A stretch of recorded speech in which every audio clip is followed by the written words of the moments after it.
யார் ஒருவர் இரவு 1 to 3 தூங்கலையோ அவர்களுக்கு கல்லீரல் சம்பந்தமான நோய்கள் வரும்.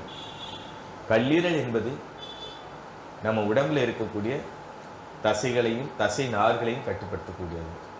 எனவே உடம்பில் சொடக்கு சத்தம் அதிகமாக வருகிறது, மூட்டுக்களில் உராய்வு அதிகமாக ஏற்படுகிறது, அடிக்கடி கைவிரலை நெட்டி முறிக்க வேண்டி இருக்கிறது, கழுத்தை நெட்டி முறிக்க வேண்டி இருக்கிறது என்றால் அங்கே engine oil, brake oil, grease கம்மியாக போச்சு. The lubricant oils are very less, the liver function is less. That is the meaning of it.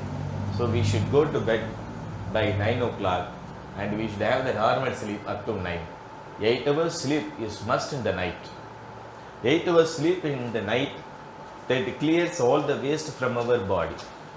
இரவு 9 மணிக்கு உறங்கினோமேயானால் நம்ம உடம்பில் இருக்கக்கூடிய கழிவுகள் எல்லாம் மிக எளிமையாக வெளியேற்றப்படும். அது மிக மிக அவசியமானது. பகல் 1 to 3 சாப்பிட்ட உடனே கை கழுவுறதுக்கு முன்னாடி தூக்கம் வருது. ஸ்மால் இன்டெஸ்டைன் என்று சொல்லக்கூடிய சிறுகுடல் நாம் உண்ட உணவின் சாரத்தை உறிஞ்சுவதற்கு சக்தி பத்தல, கல்லீரலின் சக்தியை உறிஞ்சுது. அதனால கண்ணு லோ வோல்டேஜ் ஆகி தூக்கம் வந்துடுச்சுன்னு அர்த்தம்.